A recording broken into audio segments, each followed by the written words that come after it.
Vous connaissez le CDI, le contrat à durée indéterminée, le contrat à vie. En tant que personne, ça veut dire la sécurité du travail. En tant qu'entreprise, ça veut dire garder ses salariés. Ça a l'air génial. Sauf que ça marchait pour le monde d'avant. Aujourd'hui, tout s'accélère et en tant que personne, on n'imagine plus rester dans la même entreprise toute sa vie. En tant qu'entreprise non plus, on n'imagine plus faire la même chose toute sa vie. Donc au final, on en arrive à la même conclusion, mais pas pour les mêmes raisons. Le CDI, c'est plus le Saint Graal. Le CDI, c'est plus l'unique manière d'envisager de répondre à nos besoins.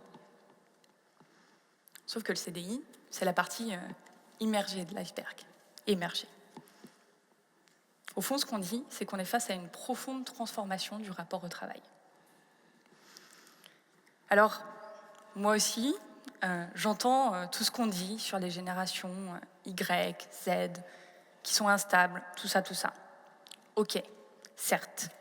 Mais quand je vois les chiffres de la DARES qui disent que 90% des nouvelles embauches se font en CDD, en contrat à durée déterminée, je me dis qu'on peut se partager la responsabilité.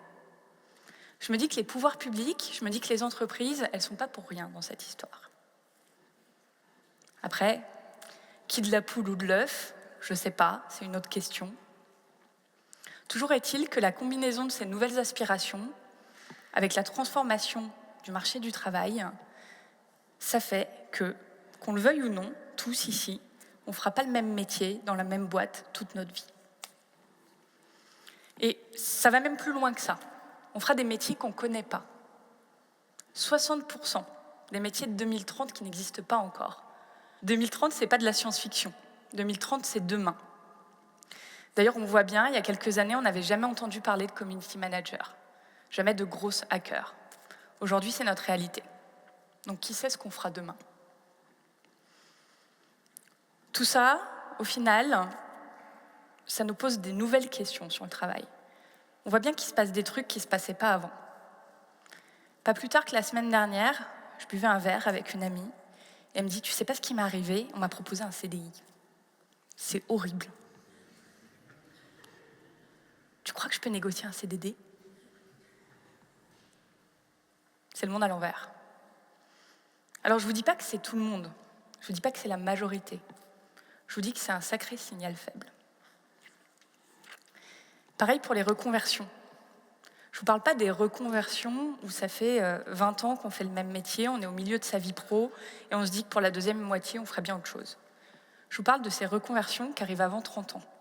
Et c'est souvent des reconversions radicales. Et autour de moi, des gens comme ça, j'en vois plein. Et puis enfin, il y a tous ceux qui subissent.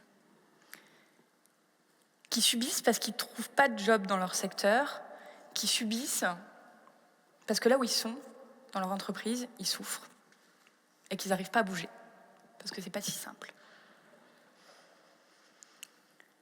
Alors tout ça, c'est pas générationnel, hein, c'est contextuel. On est face à une tendance de fond qui concerne tout le monde et qui va en s'amplifiant. C'est la fin des carrières linéaires. Le problème, c'est qu'à ça, on n'y a pas été préparé. Du coup, ça crée de la tension. Ça crée de la tension au niveau des entreprises et au niveau des individus. Alors, au niveau des entreprises, c'est assez facile à comprendre. On a des nouveaux comportements qu'on ne comprend pas, qu'on n'a pas anticipés. Du coup, on n'arrive pas à attirer, fidéliser ces talents, ces collaborateurs-là. Et puis en plus, on doit anticiper que les métiers de notre boîte vont changer. On ne sait pas trop dans quelle direction, on ne sait pas qui pourra les faire. Complexe. Mais au niveau des individus, c'est un peu plus compliqué à expliquer. Parce qu'au final, il y a juste autant de vécu qu'il y a de personnes. Moi, par exemple, quand je suis arrivée dans le marché du travail, j'ai fait 3 jobs en 3 ans. Et c'est pas du tout ce que j'avais anticipé. Quand j'ai démarré, tout allait bien. J'ai démarré dans une boîte qui faisait un truc qui me passionnait, dans la formation. C'était génial. Je me suis dit que j'avais trop de chance parce qu'il y avait plein de gens autour de moi qui n'avaient pas ça. Sauf qu'en fait, au bout d'un moment, je me suis rendu compte que ça suffisait pas. Ça suffisait pas parce que l'environnement de travail, la boîte, elle me convenait pas. Fallait pointer, on ne pouvait pas mettre des photos sur son bureau. Ça paraît anecdotique, mais pour moi, c'était important, alors du coup, je ne suis pas restée. C'est à ce moment-là que j'ai commencé à me poser des questions sur le travail. Je me suis demandé si j'étais faite pour l'entreprise, et du coup, je me suis demandé si je ne m'étais pas plantée de voie. Alors, je n'avais pas toutes les réponses. Du coup, je suis partie au Mexique. Rien à voir. Pas du tout un choix de la raison, un choix du cœur, comme on dit. Du coup, une fois sur place, j'ai pris le premier job que je trouvais. C'était dans une boîte qui aidait les entreprises européennes à s'implanter là-bas. Et mon boulot, c'était un truc hyper administratif. Alors l'ambiance, géniale, que ce soit dans l'entreprise ou ailleurs au Mexique, je ne sais pas si vous connaissez, mais c'est assez sympa. Je m'éclatais. Mais au bout d'un moment, je me suis rendu compte qu'en fait, c'était pas suffisant.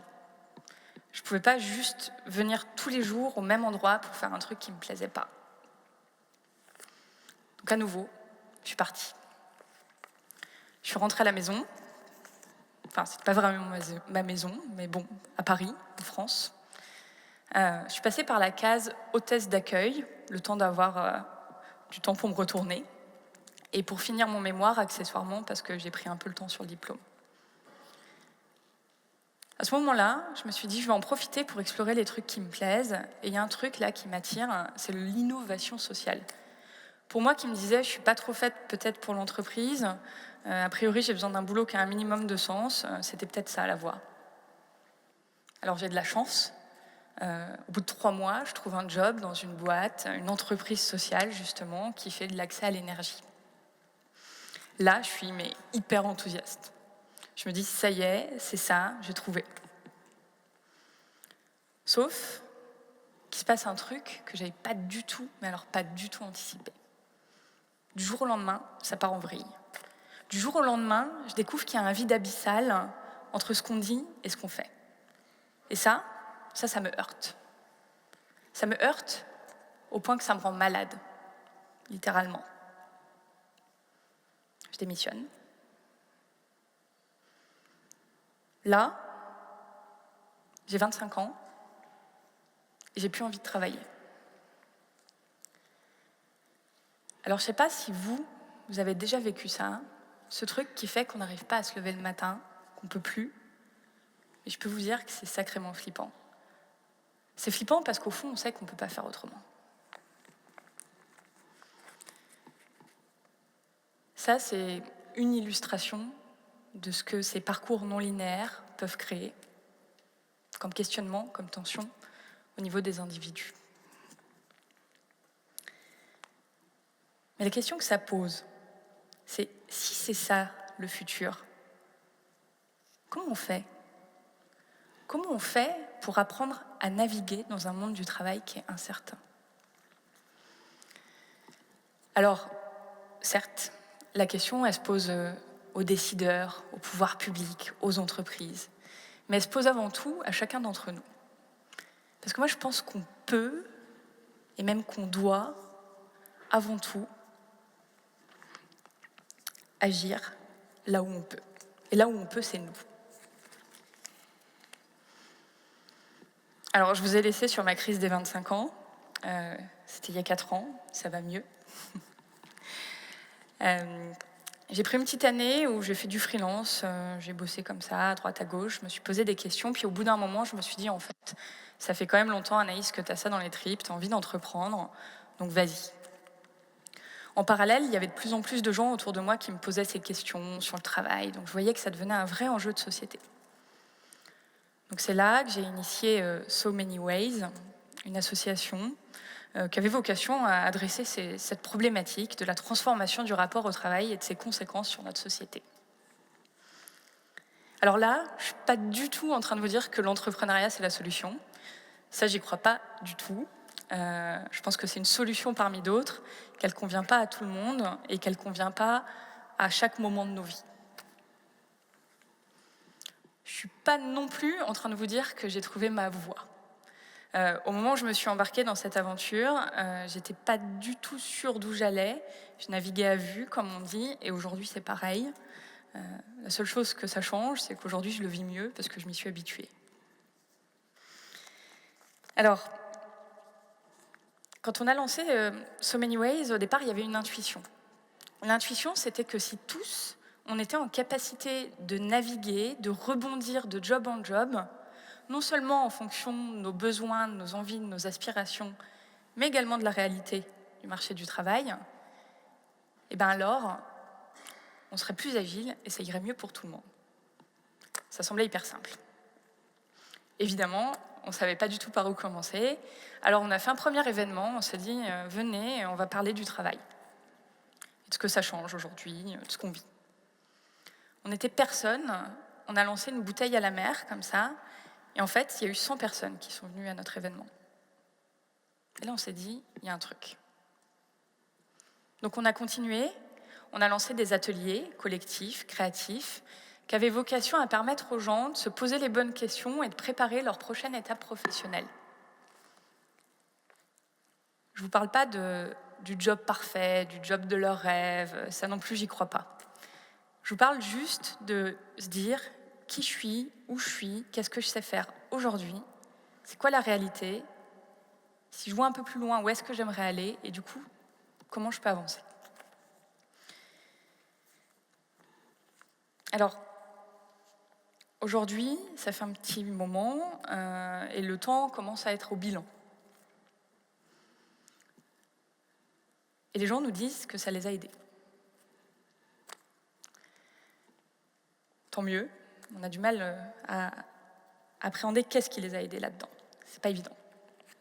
Alors le week-end dernier, on a fait une vidéo où on a demandé aux participants à nos ateliers et aux bénévoles qui les animent de témoigner. Et ce qu'ils ont dit, c'est que, ça leur permettait d'être moins seuls. Que quand on se posait toutes ces questions dans son coin, en fait, on avait l'impression qu'on était bizarre, alors qu'en fait, c'est un phénomène de société. Que 2, ça leur avait permis de mieux comprendre leurs besoins aujourd'hui. On veut tous le job parfait avec la bonne paix, c'est près de chez soi, les gens sont sympas, certes, mais de choisir parmi ça, c'est quoi aujourd'hui qui est le plus important. Et que du coup, ça leur avait permis de clarifier leur situation et d'avancer plus facilement.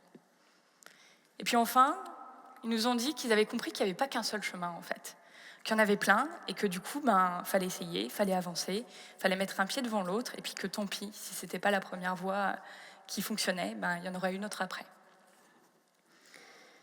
Au final, avec tout ça, ce qu'on a compris, c'est que pour naviguer dans un monde professionnel qui est incertain, c'est avant tout une question de connaissance de soi, c'est-à-dire de capacité à comprendre qu'est-ce qu'on aime, qu'est-ce qui est important pour nous, comment on fonctionne. Parce que quand tout bouge, il n'y a que ça qui reste. Et deuxièmement, une question de confiance en soi. Pour avancer, pour oser, pour choisir et pour être résilient.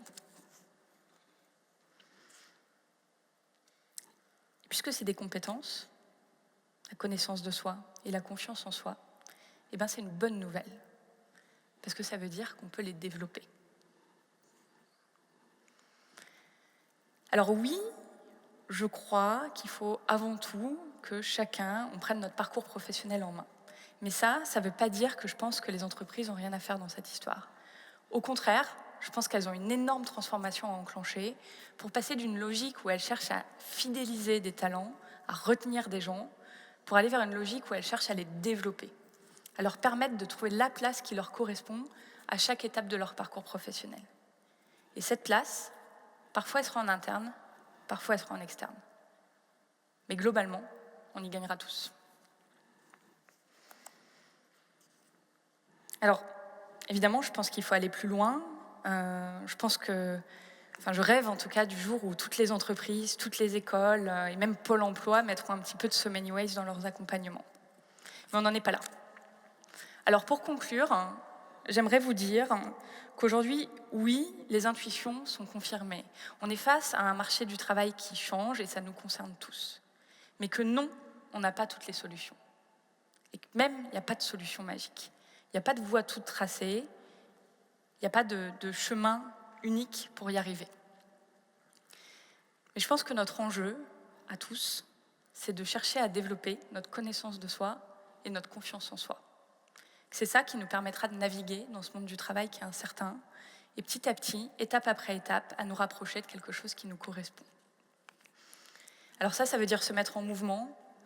Se mettre en mouvement, ça veut dire qu'il y aura des moments où on doutera.